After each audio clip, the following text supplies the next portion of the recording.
Capítulo 37. A preleção da ministra. No curso de trabalhos do dia imediato, grande era o meu interesse pela conferência da ministra veneranda. Ciente de que necessitaria permissão, entendi-me com Tobias a respeito. Essas aulas, disse ele, são ouvidas somente pelos espíritos sinceramente interessados. Os instrutores aqui não podem perder tempo. Fica você, desse modo, autorizado a comparecer com os ouvintes que se contam por centenas, entre servidores e abrigados dos Ministérios da Regeneração e do Auxílio. Num gesto afetuoso de estímulo, rematou: desejo-lhe excelente proveito. Transcorreu o novo dia em serviço ativo. O contato de minha mãe, suas belas observações relativas à prática do bem, enchiam-me o espírito de sublime conforto.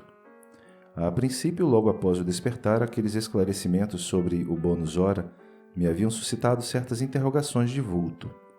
Como poderia estar a compensação da hora afeta a Deus? Não era atribuição do administrador espiritual ou humano a contagem do tempo? Tobias, porém, esclarecera minha inteligência faminta de luz. Aos administradores em geral, independente a obrigação de contar o tempo de serviços, sendo justo igualmente instituírem elementos de respeito e consideração ao mérito do trabalhador, mas, quanto ao valor essencial do aproveitamento justo, só mesmo as forças divinas podem determinar com exatidão. Há servidores que, depois de 40 anos de atividade especial, dela se retiram com a mesma incipiência da primeira hora, provando que gastaram tempo sem empregar dedicação espiritual, assim como existem homens que, atingindo 100 anos de existência, dela saem com a mesma ignorância da idade infantil. Tanto é precioso o conceito de sua mamãe, disse Tobias, que basta lembrar as horas dos homens bons e dos maus. Nos primeiros transformam-se em celeiros de bênçãos do eterno, nos segundos em látegos de tormento e remorso, como se fossem entes malditos. Cada filho acerta contas com o pai conforme o emprego da oportunidade ou segundo suas obras. Essa contribuição de esclarecimento auxiliou-me a ponderar o valor do tempo em todos os sentidos. Chegada a hora destinada à preleção da ministra, que se realizou após a oração vespertina, dirigi-me em companhia de Narcisa e Salústio para o grande salão em plena natureza. Verdadeira maravilha o recinto verde, onde grandes bancos de relva nos acolheram confortadoramente. Flores variadas, brilhando à luz de belos candelabros, exalavam delicado perfume. Calculei a assistência em mais de 1000 pessoas. Na disposição comum da grande assembleia, notei que 20 entidades se assentavam em local destacado entre nós outros e a eminência florida onde se via a poltrona da instrutora. A uma pergunta minha, Narcisa explicou: estamos na assembleia de ouvintes. Aqueles irmãos que se conservam em lugar de realce são os mais adiantados na matéria de hoje, companheiros que podem interpelar a ministra. Adquiriram esse direito pela aplicação ao assunto, condição que poderemos alcançar também por nossa vez. Não pode você figurar entre eles? Indaguei. Não. Por enquanto, posso sentar-me ali somente nas noites que a instrutora vesse o tratamento dos espíritos perturbados. Há, porém, irmãos que ali permanecem no trato de várias teses, conforme a cultura já adquirida. Muito curioso o processo, aduzi. O governador, prosseguiu a enfermeira explicando, determinou essa medida nas aulas e palestras de todos os ministros, a fim de que os trabalhos não se convertessem em desregramento da opinião pessoal sem base justa, com grave perda de tempo para o conjunto. Quaisquer dúvidas, quaisquer pontos de vista verdadeiramente úteis, poderão ser esclarecidos ou aproveitados, mas tendo em vista o momento adequado. Mal acabara de falar e eis que a ministra veneranda penetrou no recinto em companhia de 2 senhoras de porte distinto, que Narcisa informou serem ministras da comunicação. Veneranda espalhou, com a simples presença, enorme alegria em todos os semblantes. Não mostrava a fisionomia de uma velha, o que contrastava com o nome, sim, o semblante de nobre senhora na idade madura, cheia de simplicidade sem afetação. Depois de palestrar ligeiramente com os 20 companheiros, como a informar-se das necessidades dominantes na Assembleia em geral, com relação ao tema da noite, começou por dizer: como sempre, não posso aproveitar a nossa reunião para discursos de longa tiragem verbal, mas aqui estou para conversar com vocês relacionando algumas observações sobre o pensamento. Encontram-se entre nós no momento algumas centenas de ouvintes que se surpreendem com a nossa esfera cheia de formas análogas às do planeta. Não haviam aprendido que o pensamento é a linguagem universal? Não foram informados de que a criação mental é quase tudo em nossa vida? São numerosos os irmãos que formulam semelhantes perguntas.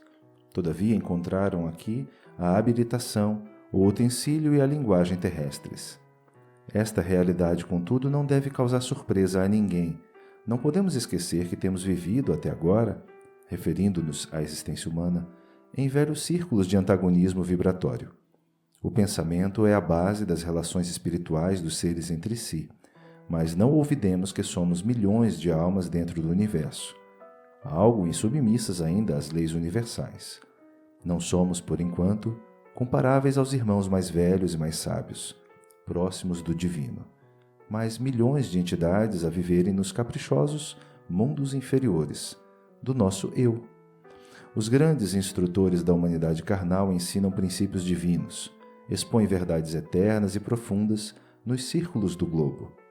Em geral, porém, nas atividades terrenas, recebemos notícias dessas leis sem nos submetermos a elas e tomamos conhecimento dessas verdades sem lhes consagrarmos nossas vidas.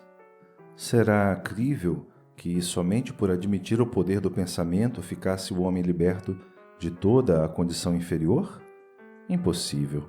Uma existência secular na carne terrestre representa período demasiadamente curto para aspirarmos à posição de cooperadores essencialmente divinos.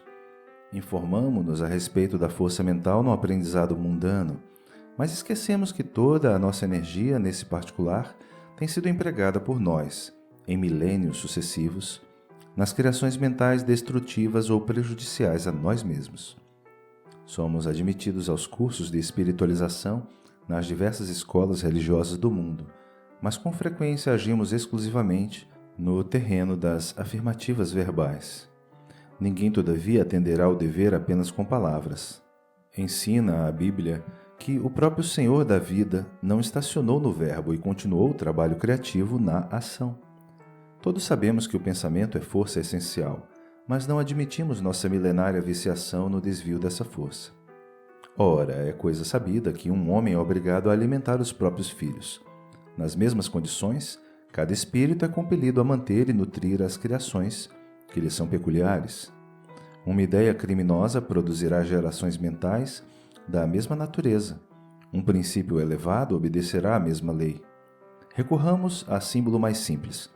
Após elevar-se às alturas, a água volta purificada, veiculando vigorosos fluidos vitais no orvalho protetor ou na chuva benéfica. Conservemo-la com os detritos da terra e falaemos a habitação de micróbios destruidores. O pensamento é força viva em toda parte. É a atmosfera criadora que envolve o Pai e os filhos, a causa e os efeitos, no lar universal. Nele transformam-se homens em anjos, a caminho do céu, ou se fazem gênios diabólicos, a caminho do inferno. Apreendem vocês a importância disso?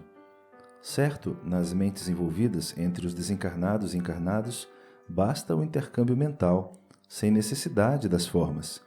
E é justo destacar que o pensamento em si é a base de todas as mensagens silenciosas da ideia, nos maravilhosos planos da intuição entre os seres de toda espécie.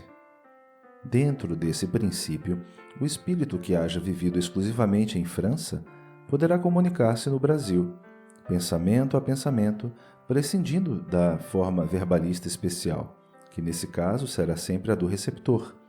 Mas isso também exige a afinidade pura.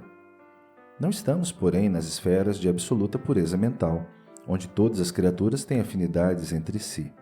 Afinamo-nos uns com os outros, em núcleos insulados, e somos compelidos a prosseguir nas construções transitórias da Terra, a fim de regressar aos círculos planetários com maior bagagem evolutiva. Nosso lar, portanto, como cidade espiritual de transição, é uma bênção a nós concedida por acréscimo de misericórdia, para que alguns poucos se preparem à ascensão e para que a maioria volte à Terra em serviços redentores. Compreendamos a grandiosidade das leis do pensamento e submetamo-nos a elas, desde hoje. Depois de longa pausa, a ministra sorriu para o auditório e perguntou: quem deseja aproveitar? Logo após, suave música encheu o recinto de cariciosas melodias. Veneranda conversou ainda por muito tempo, revelando amor e compreensão, delicadeza e sabedoria. Sem qualquer solenidade nos gestos, para evidenciar o término da conversação, findou a palestra com uma pergunta graciosa. Quando vi os companheiros levantarem-se para as despedidas ao som da música habitual, indaguei de Narcisa surpreendido. Que é isso? Acabou a reunião?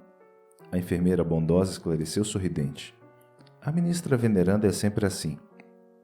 Finaliza a conversa em meio do nosso maior interesse. Ela costuma afirmar que as preleções evangélicas começam com Jesus, mas ninguém pode saber quando e como terminarão.